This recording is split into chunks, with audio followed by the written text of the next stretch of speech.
Bismillahirrohmanirrohim. Assalomu alaykum va rahmatullohi va barakatuh. Bugun biz rentgen tasviri haqida gaplashamiz. Rentgen tasviri hosil bo'lishini yana bitta qaytarib o'tamiz. Bunda rentgen nurlari rentgen manbadan chiqib, biror bir obyekt yoki jismdan o'tib, orqadagi detektorda tasvir hosil bo'ladi. Jism qanchalik zich bo'lsa, shunchalik rentgen tasviri to'qroq hosil bo'ladi, ya'ni soya shunaqa kuchli bo'ladi. Agar bu suyak bo'lsa, unaqa kuchli oq soya bo'ladi. Agar yumshoq to'qima bo'ladigan bo'lsa, kulrang soya hosil bo'ladi. Kulrang tasvir hosil bo'ladi. Agar gaz bo'ladigan bo'lsa, rentgen nurlari hammasi gazdan o'tib ketib, orqada qora rangli tasvir hosil bo'ladi. Rentgen tasviridagi zichliklar 5 xil bo'ladi. Bu birinchisi gaz, ikkinchisi yog' to'qimasi, uchinchisi suyuqlik yoki yumshoq to'qima. Suyuqlik va yumshoq to'qima rentgenologik jihatdan bir xil zichlikda joylashgan, ya'ni bularni ajratib bo'lmaydi. To'rtinchisi suyakka kortikal qavat yoki kalsinatlar, bular ham xuddi shunaqa. Beshinchisi metall va kontrast modullar, bular ham rentgenologik jihatdan eng zich modullar hisoblanadi. Mana bu yerda operatsiyadan keyingi holat, oyoqda suyaklari singanni operatsiya qilib, bunaqa metall plastinaga shuruplar bilan qotirib, suyaklarni bir-biriga yopishtirib qo'yilgan. Bu yerda 5 xil zichlikni ko'rsanglar bo'ladi. Birinchisi bu gaz, havo, ya'ni atrofdagi havo. Ikkinchisi mana bu teri osti yog' qavati, och kulrang bo'lib turibdi. To'qroq kulrang bu mushaklar, bu yumshoq to'qimalar, mushaklar. Xo'p, to'rtinchisi bu suyak kortikal qavati, och oq rang bo'lib turibdi. Buni ko'rayotgan bo'lsanglar. Beshinchisi metall. Bu metall 5-zichlik, eng zich rentgenologik zichlik hisoblanadi. Endi buni eslab qolish uchun mana bunaqa rasmga qarasak bo'ladi. Ya'ni biz ovqat qilish jarayoniga bog'laymiz. Bizga gaz kerak, birinchi zichlik, undan keyin yog' kerak, ikkinchi zichlik, uchinchi zichlikda go'sht kerak. Albatta go'sht ichida suyaklar bo'lib qoladi. Bu 4-zichlik va albatta ovqat pishirish uchun bizga idish kerak. Bu 5-zichlik metall. Xo'p, endi mana bu yerga qaraymiz. Bu yerda 7 oylik qizchani bel umurtqalari va chanoq son bo'g'imlari rentgenografiyasi.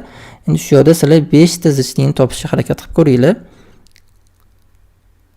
Keyingi slaydda o'zim ko'rsatib o'taman. Keyingi slaydda zichliklar bu havo, bu teri osti yog' qavati, yumshoq to'qimalar, ya'ni mushaklar, suyakka kortikal qavati, metall, ya'ni kiyimidan tushib qolgan artefakt. 5 ta zichlikni shu yerda yaxshi ko'rsa bo'ladi, ajratib. Rentgen tasviriga ta'sir qiluvchi omillar bor. Bular juda ham ko'p. Bizda shuni shartli ravishda ikkiga bo'lib oldik. Bu bemor tomonidan va qurilma tomonidan ta'sir qiluvchi omillar. Bemor tomonidan ta'sir qiluvchi omillar bemorning noto'g'ri turib qolishi, bemor qimirlashi, bemor juda ham katta yoki semiz bo'lishi yoki tekshiruv maydoniga tasodifiy tushib qolgan jismlar bo'lishi mumkin. Artefakt deyiladi.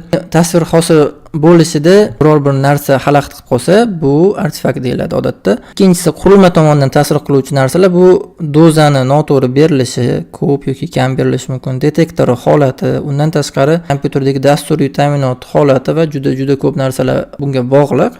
Kerakli shularni ba'zilarini ko'rib chiqamiz. Bu yerda chiroq misolida ko'rsatilgan, juda ham tushunarli bo'ladi deb o'ylayman. Agar rentgen manbai va detektor o'rtasida turgan bemor detektorga yaqin bo'lsa, rentgen tasviri kichkina va chegaralari aniq bo'ladi. Agar rentgen manbai va detektor o'rtasidagi bemor rentgen manbaiga yaqin joylashib qolsa, rentgen tasviri katta va chegaralari noaniq bo'ladi va bu patologiyalar o'tib ketishiga sabab bo'ladi. To'g'ri tasvir hosil bo'lish uchun detektorga bemor maksimal yaqin bo'lishi kerak. Keyingisi bemorning holati. Bemor agar qiyshayib tursa, rentgen tasvirining shakli o'zgaradi. Shakli va o'lchami o'zgaradi. Agar detektorning holati o'zgarsa, u qiyshayib tursa, bunda ham shakl o'zgaradi. Agar rentgen manbai qiyshayib tursa, bunda ham bemorning tasviri boshqacha bo'lib hosil bo'ladi. Ba'zi bir proyeksiyalarda bemor o'zi qiyshaytiriladi yoki rentgen manbai qiyshaytiriladi. Ma'lum bir bo'g'imlar qiyshiq joylashgani uchun, tanada normada qiyshiq joylashgani uchun ularni ekranda yaxshi ko'rish uchun qiyshaytiriladi. Bu endi normal holat hisoblanadi. Keyingi artefaktimiz bu bemor harakat qilib qolsa, ya'ni tez harakatlanib qolsa, rentgen bunda tasviri noaniqligi paydo bo'ladi. Mana bunaqa tasvir. Bu yerda bemor qo'lini qimirlatib qo'ygan, rentgen tasviri olinayotgan mahal va ko'rib turganingizdek, uni chegaralari noaniq bo'lib, chaplanib ketgan. Shuning uchun harakat minimal darajada to'xtatilishi kerak bo'ladi. Bundan tashqari soyani intensivligi, ya'ni soyani qora yoki oqroq bo'lishi bu bemorni yoki ko'rilayotgan obyekt qalinligi bilan bog'liq. Agar qalinligi yuqa bo'lsa, bu to'qimadan o'tib ketgan rentgen nurlar orqada qora soya beradi. Qalinlashgan sari bu soyani intensivligi oshadi, ya'ni soya oqarib boradi. Buni bemorda ko'rish kerak. Ozg'in va semiz odamlarda tasvir har xil hosil bo'ladi. Mana masalan, ozg'in odamning o'pkasi ko'rib turganingdek qop-qora, suyaklar ham chiroyli bo'lib, zishliklari o'z ko'rinishida, lekin semiz odamda yog' to'qimasining hisobiga rentgen nurlari o'tishi qiynaladi va natijada tasvirda shunaqa oqarish hosil bo'ladi, ya'ni soya intensivligi oshib ketadi. Bundan keyingi artefaktimiz bu noto'g'ri tushib qolgan jismlar, ya'ni rentgen tasvirini olayotgan maydonga tushib qolgan noto'g'ri obyektlar. Mana masalan bu bemorda peshona sohasida bunaqa dumaloq soya, bu soya bemor orqasiga sochini yig'ib olgan, soch turmagidan yuzaga kelgan, ya'ni rentgen nurlari bu turmakdan ham o'tib, bu yoqda ham ushlanib qolgani uchun shu proyeksiyada bunaqa soya hosil qilib qolgan. Bu sababli rentgen tasviri hosil qilishda bemordan kiyimlarini yechib tashlash yoki o'sha joydagi ortiqcha narsalarni olib tashlash, masalan ziray bo'lishi mumkin, shunaqa narsalarni olib tashlash so'raladi. Shunga amal qilib tasviri sifatli bo'lishiga yordam berish kerak bo'ladi. Apparat tomon, ya'ni qurilma tomonidan dozaga ta'sir qiluvchi narsalar haqida gaplashaylik. Bu qurilmani o'zidan, undan tashqari detektordan va kompyuterdan bo'lishi mumkin. Birinchisini ko'rib o'tamiz. Birinchisi bu rentgen nurini ta'sir qilish davomiyligi oshib ketishi. Ya'ni ta'sir qilish davomiyligi normadan ko'p yoki normadan past bo'lishi. Masalan, qisqa vaqt davomida rentgen nuri ta'sir qilsa, bunda soya oq bo'lib qoladi. Agar rentgen nuri ta'sir qilish davomiyligi oshsa, ko'proq rentgen nurlar obyektdan o'tib turib, detektorda qoraroq tasvir hosil bo'ladi. Ya'ni rentgen nurini ta'sir qilish davomiyligi oshgan sari rentgen tasviri qorayadi. Rentgen nurini dozasi oshsa, kichkina dozada oqroq tasvir hosil bo'ladi. Dozasi oshib ketsa, qoraroq tasvir hosil bo'ladi. O'rtacha dozada va o'rtacha davomiylikda olsa, kerakli tasvir hosil bo'ladi. Endi buni tuxumni pishirishga o'xshatsa bo'ladi. Masalan, qisqa vaqt davomida tuxumni pishirsanglar, bunda tuxum pishmay qoladi. Agar kerakli vaqt davomida pishirsanglar, o'z holatida yeyiladigan holatga kelib pishadi. Agar ko'p vaqt davomida qolib ketsa, kuyib ketadi. Yoki kichkina olovda pishirsanglar, u pishmay qoladi. O'rtacha olovda pishirsanglar, o'zini holatida pishadi. Agar baland olovda pishirsanglar, tuxum yana kuyib ketadi. Bunga ham xuddi shunaqa. Rentgenda dozani miqdori kam bo'lib qolsa, qisqa vaqt davomida yoki kam miqdorda doza berilgan bo'lsa, unda rentgen tasviri bunaqa xira ko'rinishga kelib qoladi va bizada kerakli darajadagi tasvir hosil bo'lmaydi. Agar ko'p bo'lib ketib qolsa ham, oddiyroq bo'lib ketadigan bo'lsa, rentgen tasviri kuyib ketadi. Shu sababli me'yor vaqtda, me'yorli dozada berish kerak bo'ladi. Keyingi e'tibor beradigan narsamiz kontrastlilik. Kontrastlilik bu rentgen tasvirida ko'radigan bo'lsak, mana bunaqa narsa bo'ladi. Past kontrastlilik tasvirlar bizada juda ham noqulaylik keltirib chiqaradi, ya'ni patologiyalar ko'rinmay qoladi. Yuqori kontrastli rentgen tasvirlari bo'lsa, bizada ko'p narsani aniqlashimiz mumkin. Shu sababli yuqori kontrastli rentgen tasvirlar hosil bo'lishi talab qilinadi. Bu endi o'sha kompyuterni xususiyatiga bog'liq. Buni biza bunaqa narsaga o'xshatsak bo'ladi. Tumanda past kontrastli tasvir hosil bo'ladi. Bunda hech narsani aniqlab bo'lmaydi. Uzoqdagi narsalar, mayda jismlar ko'rinmay qoladi. Agar quyoshli kun bo'ladigan bo'lsa, hamma jismlar juda ham yaxshi ko'rinadi. Keyingi kichkina metodchamiz bu, ya'ni rentgenografiyadan tashqari rentgenoskopiya usulimiz. Rentgen nurlari yordamida rentgen tasvirini real vaqtda ko'rinishi yoki yozib olingan rentgen tasvirini video shaklda ko'rinishi. Ingliz tili adabiyotlarida fluoroskopiya deb ham ataladi. Umuman olganda, buni hozir ko'rib o'tamiz.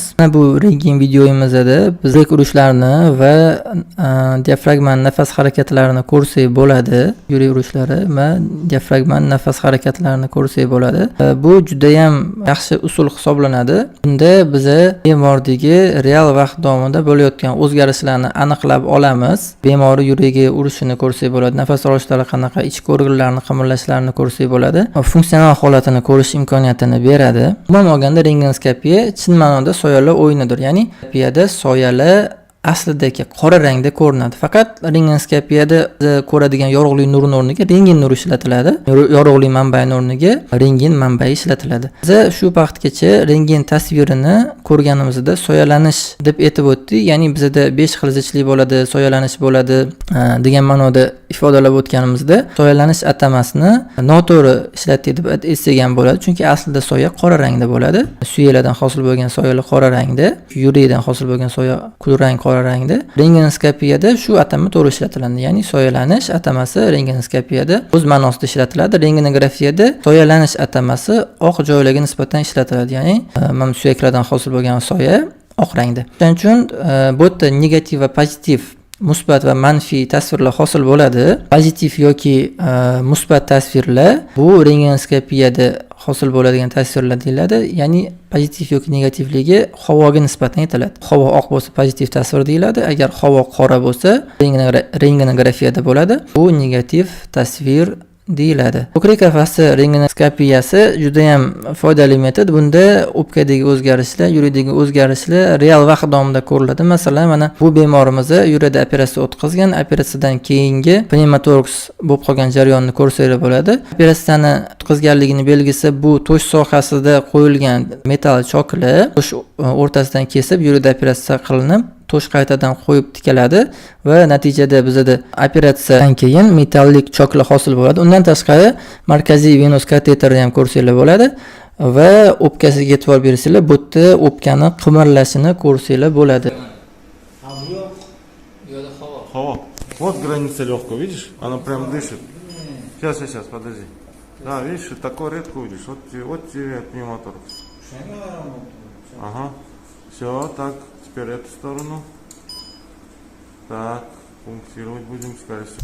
Shu bilan bugungi mavzuyimiz tugadi. E'tiboringiz uchun rahmat.